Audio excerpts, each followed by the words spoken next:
Okay, fellas, what's happening? This is your boy Alan Roger Currie again. Quick announcement: I will be having my second Patreon exclusive live stream today at 4 o'clock p.m. Eastern, but it's only for $10 subscribers and up. My $10, $20, and $50 subscribers. So if you're either a $2 subscriber or a $5 subscriber, you will not be able to participate. It's only for $10 and up. Yeah, each month I do a minimum of 2 Patreon exclusive live streams. Some months I do as many as 3. I usually have one Patreon exclusive live stream that's for $5 and up, which I had just last Thursday, a week ago today. And then my second one is always for $10 and up, $10 and up. So I want to make that quick announcement. Speaking of the free portion versus the Patreon exclusive portion, for this video, I'm going to talk about something that has to do with risk versus reward. And I'm going to give just a general overview during the free portion. But if you want more detailed commentary, you would have to join me in my Patreon exclusive portion. Before I get to that, I want to make a quick lighthearted note about something because I keep still receiving messages. Now, of course, everybody knows about my infamous angry rant last week.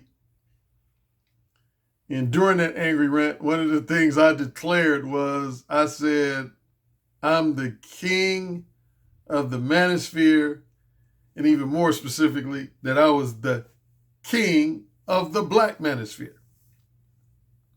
And some people have written me notes about that, either disagreements. Alan, I respectfully disagree with you. I think so-and-so is the leader of the Black Manosphere, and I think so-and-so has more credibility to be the leader of the Black Manosphere more so than you. That doesn't mean I don't like you, but I think, that was you being very egotistical. But then, believe it or not, I had some people that agreed with that assessment. They said, Alan, I do believe you're the king of the Manosphere and the Black Manosphere, because you have more overall credibility than anybody else associated with the Black Manosphere. Like a couple of people said, Alan, you're the only person who has a Wikipedia page that's associated with the Black Manosphere. Nobody else has, which is true, at least to my knowledge. Now, some people might say, well, Alan, Tariq Nasheed, he has a Wikipedia page. Tommy Sotomayor has a Wikipedia page.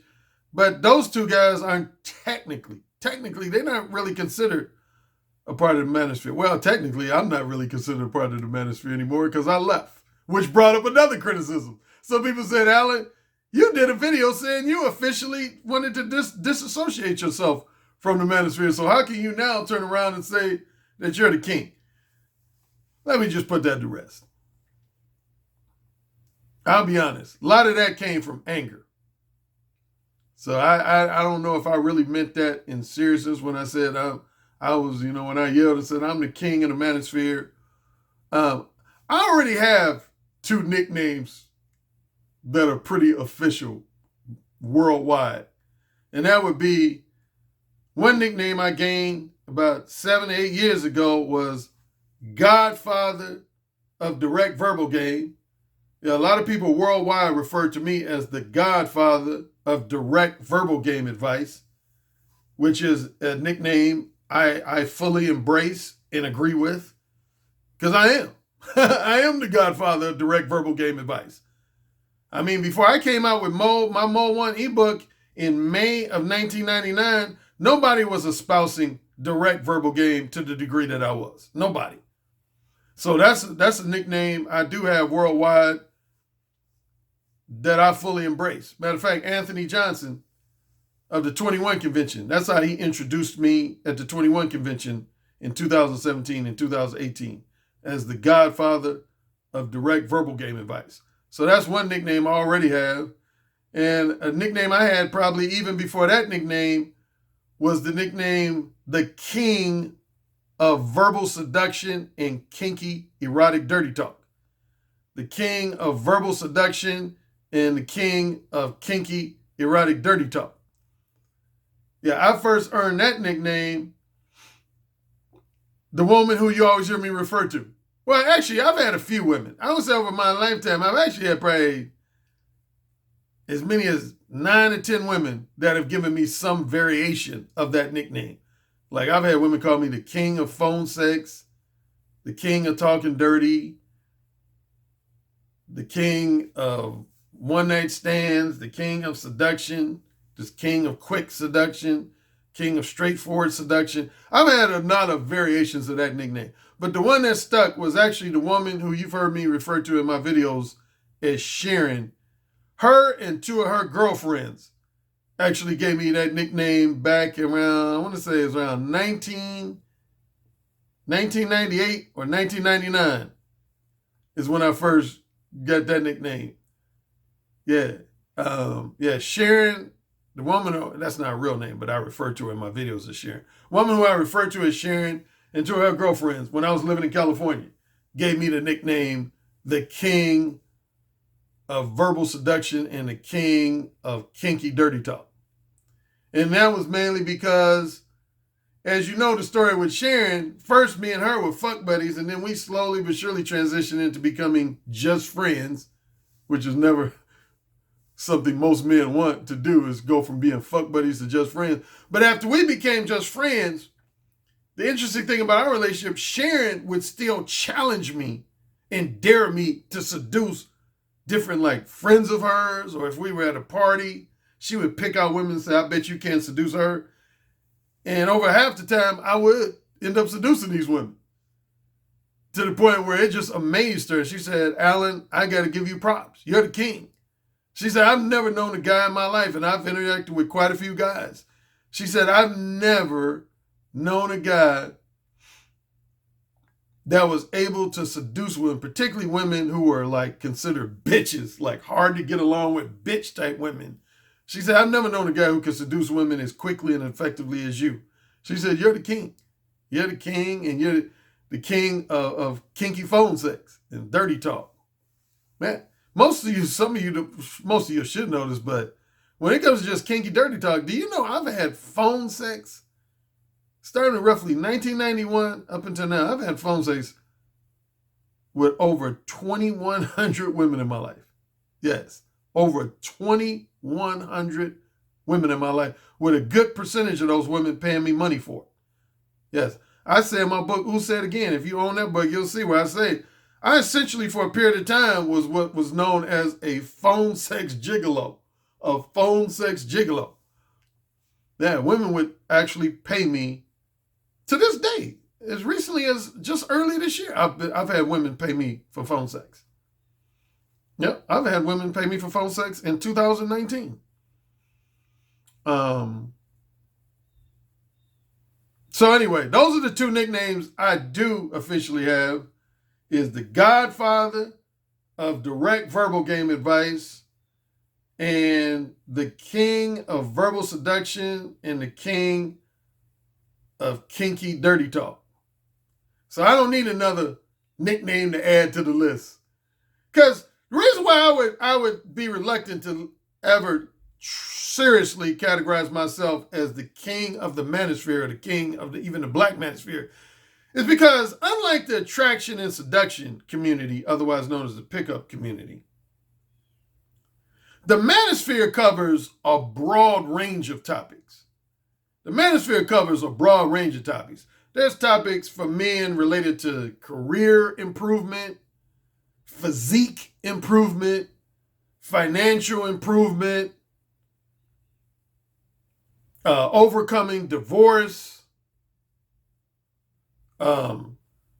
stuff to do with child custody and fighting unfair child support payments, stuff to do with race relations, and so on and so on. The manosphere as a whole covers a wide range of topics. And due to that, I would never seriously and legitimately categorize myself as the king of the worldwide manosphere or even the king of the black manosphere, because there's some areas of talking points where I will say that there's a lot of other men who are prominent in the manosphere and the black manosphere that have much more expertise in certain areas than I do.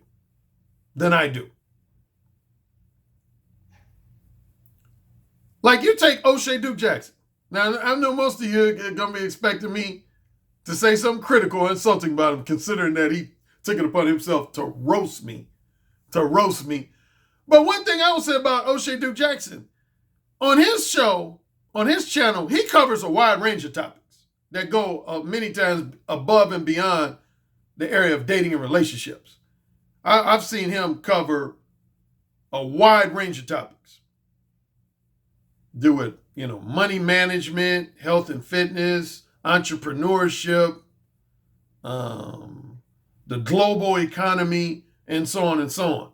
So, I'm not that diverse. My main thing is stuff to do with dating, relationships, and male-female intersexual dynamics. So in that regard, I would never truly legitimately consider myself the king of the manosphere or the king of the black manosphere, because I think the manosphere covers a wide range of issues. Now, in my anger, though, the reason why I did say that is that specifically when it comes to dating and relationships, talking points that fall in the category of dating and relationships and male-female intersexual dynamics, I do genuinely feel like I have influenced more major talking points among bloggers and podcasters and even authors than any other single person in the manosphere that talks about dating and relationships, and even more specifically, the black manosphere. I would say no less than 50% of the talking points you hear various bloggers and podcasters talk about under the category of dating and relationships, attraction and seduction, dating and relationships, male-female intersexual dynamics. I was arguably the first person, starting with the advent of the internet, to start talking about those things in a very public manner. Direct verbal game. I was the first person to get on the internet and start really talking about direct verbal game, more than anybody. That includes black people and non-black people. Nobody was really talking about direct verbal game back in 1999 like I was. Nobody. The sexual duplicity of women. That's probably the second most thing I would say I was the first one to talk about, is the sexually duplicitous nature of women. Nobody was talking about that when I first got on the internet. Most men, when I first got on the internet, were either divide women into one or two categories, either good girls or sluts, either prudish, strictly monogamy-oriented good girls or kinky, promiscuous sluts. They either had them in one of them two categories. They didn't have any shades of gray in the middle. I was the first guy to really talk about those shades of gray in the middle. Because the reality is most women are not 100% good girls or 100% sluts. There's a few women who are, but most women are somewhere in those shades of gray in the middle. And I was the first prominent guy in the manosphere to talk about that and emphasize that. The concept of no free attention and putting a lot of emphasis on your non-sexual time, attention, and companionship. I was the first one to talk about that, starting with the advent of the internet. I was the first one to talk about that. Now, I had at least a couple people say, Alan, I don't know, I'm not sure. I think Tom Likas was talking about that before you. Not to my memory, because I used to listen to Tom Likas when I lived in Los Angeles, starting with about 1996 and 1997. The three main things Tom Likas used to talk about was stuff related to, and number one, Tom Likas is not really officially a part of the manosphere. Some people include him in the manosphere, but I've never heard him mention the term manosphere on his show. But anyway, let's say he was a part of the manosphere. Tom Likas mainly used to talk about three things in the mid to late 90s, which was avoiding marriage. He was pretty much anti-marriage, even though he's been married 3 times. He was anti-single mothers. He did not believe in men dating single mothers. And he was all about watching out for women who are materialistic gold diggers. Watching out for women who are materialistic gold diggers. But I never heard him talk about just valuing your non-sexual time, attention, and companionship to the degree that I did. He mainly talked about protecting your financial resources and material possessions from women. But he didn't talk about valuing your non-sexual time, attention, and companionship like I did starting with 1999 and beyond. What's another major talking point? I mean, I could probably list a bunch if I was being nitpicky, but those are some of the most major ones. Kinky dirty talk, particularly in the very first conversation. Before, when I got on the internet, nobody was encouraging men to talk dirty to women in the very first conversation. There were some men who talked about talking dirty to women once you had them in bed and once you were actually fucking them. But as far as talking dirty to women, like in the very first conversation, and even more specifically, within the first 5 to 10 minutes of your very first conversation, nobody was talking about that before me. Nobody was talking about that before me. I guarantee you, nobody was talking about that before me. Along with that, nobody was talking about using phone sex as a form of verbal seduction, like I was back in 1999, 2000, 2001, 2002. Nobody was talking about that. A lot of stuff I cover in the beta male revolution, as well as the possibility of sex. Almost all the talking points in those two books, nobody was talking about those things before me.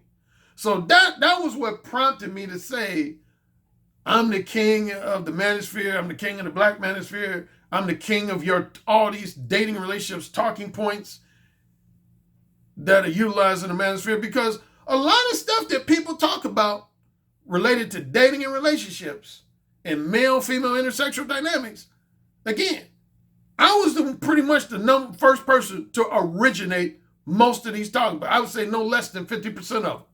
No less than 50% of the talking points you hear related to dating and relationships and male-female intersexual dynamics, I was the very first person to talk about them in a very public way on the internet, beginning with 1999. So that's what prompted me to say that, is that I've influenced a lot of people's talking points. And quite frankly, I don't feel like people give me my due credit. There's some people who do, mainly my followers and my clients, of course. But as far as people who aren't my loyal followers and clients, I don't believe that a lot of people give me my due credit. Matter of fact, if I had to highlight at least one other YouTube person that did acknowledge that, was my man C Boogie, who I call Lil Bruh. The last time I did a live stream with C Boogie, we did a live stream, it was like a month or two ago. And towards the end, he was giving me a lot of my due props and due respect, which I very much appreciated. And that was one of the things he said, man. He basically, I can't remember his exact words, but it was to the effect of, he said, Alan, I don't feel like a lot of people in the manosphere, and more particularly the black manosphere, really appreciate your contributions and your influence on the manosphere and the black manosphere. And he was basically like, a lot of people do not give you your due props, your due credit that you deserve, given what you've accomplished and achieved since the early 2000s. A lot of people don't give you your due props and due credit. And it's the truth. I agree with him. It's the truth. It's the truth, man. That's why I was angry in that video. Because I don't feel like a lot of people give me my due props, man, in terms of the degree of influence I had over this manosphere. Like when I was on Blog Talk Radio, man, I was one of the few people on Blog Talk Radio, particularly black people, that used to interview some of the most well-respected authors in the world. Esther Perel, man, she's worldwide known, man. Go look at my list of guests that I interviewed on Blog Talk Radio between 2007. There was nobody on Blog Talk Radio who could equal or exceed the quantity and quality of guests that I had on Blog Talk Radio. I interviewed well-known Hollywood celebrities. I interviewed some of the most well-known and well-respected people in the world of dating and relationships advice, evolutionary psychology. I interviewed the likes of like Robert Greene. Man, I interviewed a lot of top-notch people. There was nobody else on Blog Talk Radio who was interviewing, again, both the quantity of guests that I did, as well as the quality and caliber of guests that I did. I was a motherfucker on Blog Talk Radio. I mean, I had the type of guests that you would have if you had like a cable TV show or a really nationally syndicated broadcast radio show. That's the type of guests I had on my Blog Talk Radio show. And ain't nobody currently, even on YouTube, who would be able to match me on that. And ain't nobody on YouTube, black or non-black, that would be able to match me on that. The people I interviewed on Blog Talk Radio. So for those who criticize my huge ego, which I do, I got a big ego, I never denied that. But in many ways, I have a right to have a huge ego, man. When you look at my resume of achievements and accomplishments, starting with roughly I'd say 1999, which is when my first ebook version, Mode 1, dropped. Starting with 1999 to now, roughly the last 20 years, man, I would match my resume of achievements and accomplishments with anybody. With anybody. Black, white, Hispanic, Asian, Middle Eastern, anybody who's considered a prominent figure in the Manosphere. I would match my resume of accomplishments and achievements with anybody. Okay, now to what I really want to talk about. Like I said, for this portion, I'm going to give a general overview on the free portion, then I'm going into more detail on the my Patreon portion. Now, as you know, in my last video, I reiterated the fact that there's basically 5 general methods of getting women in bed. Pretty much every method you can think of a man getting a woman in bed, and you can arguably say even vice versa, a woman getting a man in bed, is going to generally fall into 5 general categories. And that would be, again, attraction, seduction, dishonesty and misleading and manipulative behavior, or for short, dishonesty and manipulation, financial negotiation, and coercion. And when I talked about that recently on my last video, I had at least one guy wrote me and said, Alan, I would assess and assert that attraction probably has the least risk involved, because most of the women are letting you know that they're attracted to you, want to go to bed with you. And a lot of times they're the ones, making the first move on you. So I would assume that has the least risk involved. And on the flip side, I would assume coercion has the highest degree of risk involved, because you can end up in prison for things like sexual assault and rape and date rape, etc. at all.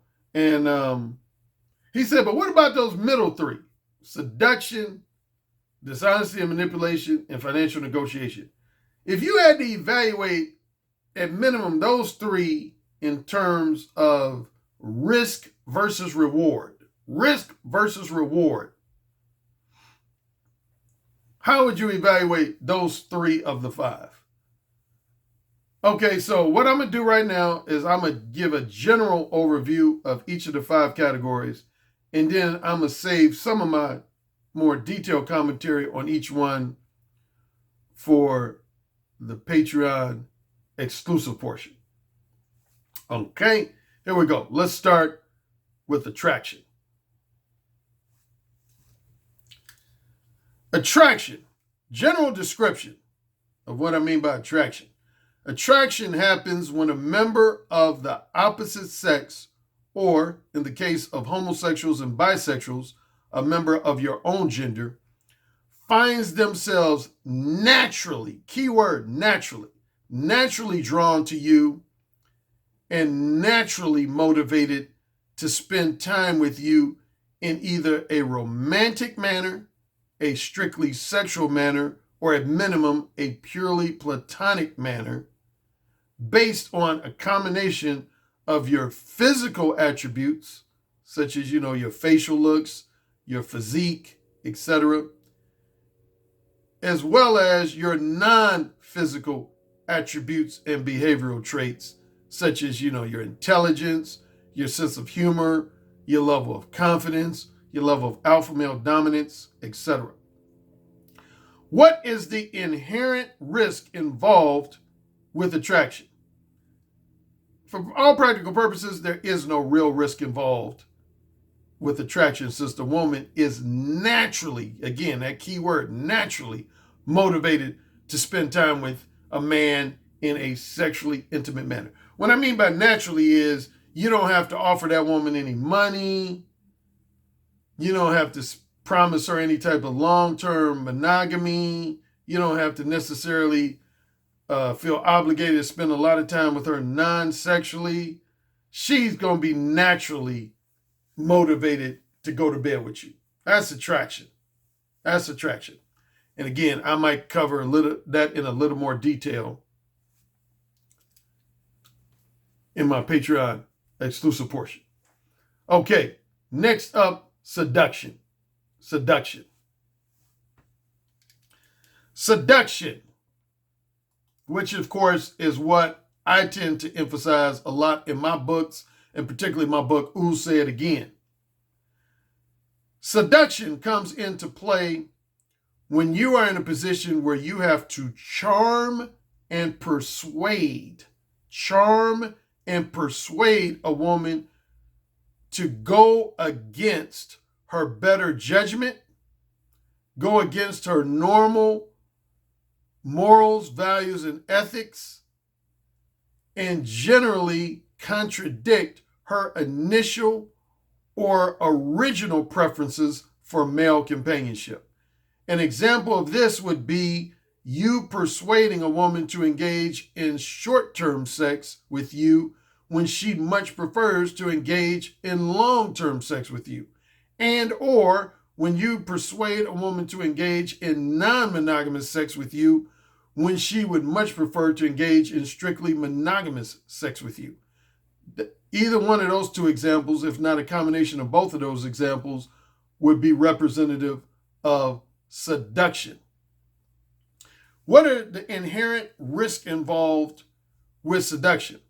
Some women may harshly criticize men, insult men, and or abruptly reject men and accuse those men of being shallow and disrespectful, while other women may experience what is known as next day guilt after experiencing a one-night stand or a casual sex-oriented weekend fling with a man because of the fear that their public image and social reputation might soon be damaged and disparaged, and they will be unfairly labeled a promiscuous slut or a hoe.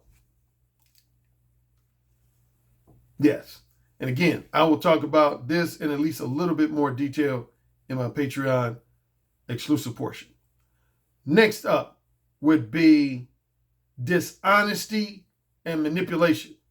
Dishonesty and manipulation, which, as most people know, is something I very much frown on.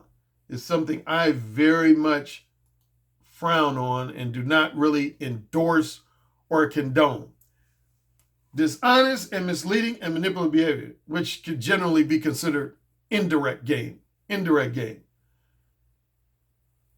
Many men will typically employ dishonest behavior, disingenuous, which is another word for insincere behavior, and misleading and manipulative behavior with women in situations where they feel that their true, genuine desires, interests, and intentions will be abruptly rejected and or harshly criticized by women of interest. Therefore, the man instead chooses to give the woman a very dishonest and misleading impression of the type of female companionship he is really seeking. An example would be a man pretending to be content with a purely platonic friendship with a woman for a period of days, weeks, or months, when in actuality that man really wants a series of interactions with that woman that are more romantic in nature. Or a man giving a woman the misleading impression that he is seeking a long-term, emotionally profound, strictly monogamy-oriented sexual relationship, when in actuality, he is really seeking some variation of short-term, non-monogamous casual sex. What are the inherent risks involved with this method?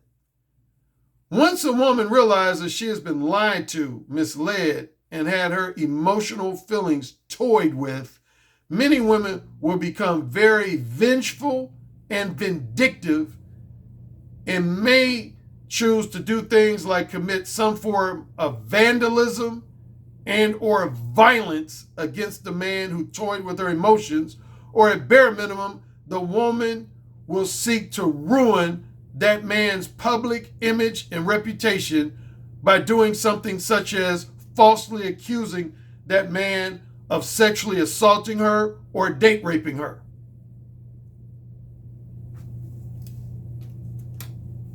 Again, I will add more specific commentary to that method and the risk involved with that method in my Patreon exclusive portion.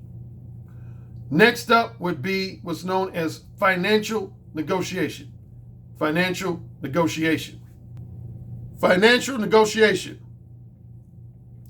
General description: many times men do not feel as though a woman possesses a natural and enthusiastic motivation to engage in sexual relations with them based on pure lustful attraction alone. Pure lustful attraction alone. Matter of fact, my fellow dating advisor Ron Wills recently had a video talking about the emphasis on pure lust type attraction. Pure lust type attraction. And I've talked about it myself many times.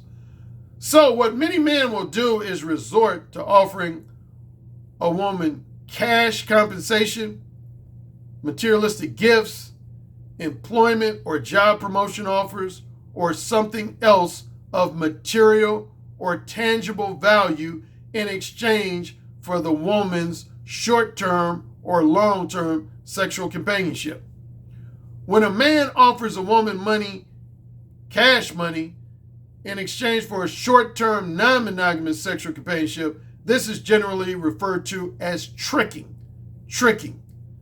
When a man offers to pay most or all of a woman's living expenses and offers to upgrade her lifestyle, this is generally referred to as wining and dining, or being a woman's sugar daddy, or what's also known as a woman's financial sponsor. What are the inherent risks involved with this method?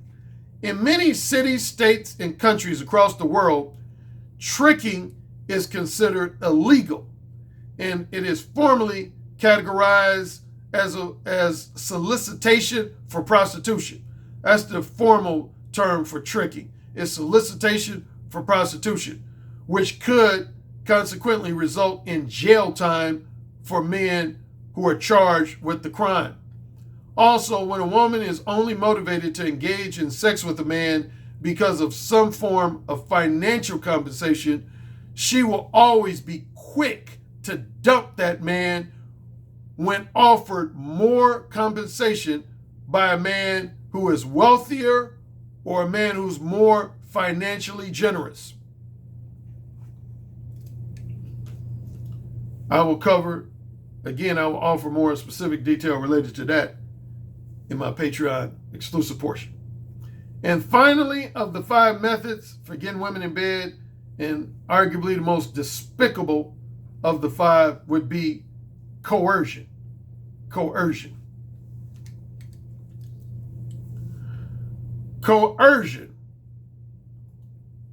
Anytime a man harbors anger toward women, bitterness toward women, and a high degree of resentment toward women due to the fact that he feels he has been excessively rejected by women, ignored by women, and or disrespected or frequently manipulated by his former female companions, he may choose to desperately resort to some form of coercion in order to secure female sexual companionship with a woman. This could include rape, date rape, kidnapping, torture, persistent sexual harassment and stalking, or even something as extreme as murdering a woman right after having sex with her, or murdering a woman after having his sexual advances abruptly rejected by a woman. Typically, this type of man is considered to be mentally unbalanced and emotionally unstable and may require psychiatric treatment. The inherent risk involved. When a man commits any form of sexual assault, physical harm, or worse, murder, it is inevitable that this man will be charged with a felony or at minimum a misdemeanor crime and will usually have to experience some degree of jail time and or time in prison, and he will have to officially register himself as a sex offender. I will add some more commentary to this in my Patreon exclusive portion. If you want to hear more specific detailed commentary on each of those 5, join me in my Patreon exclusive portion.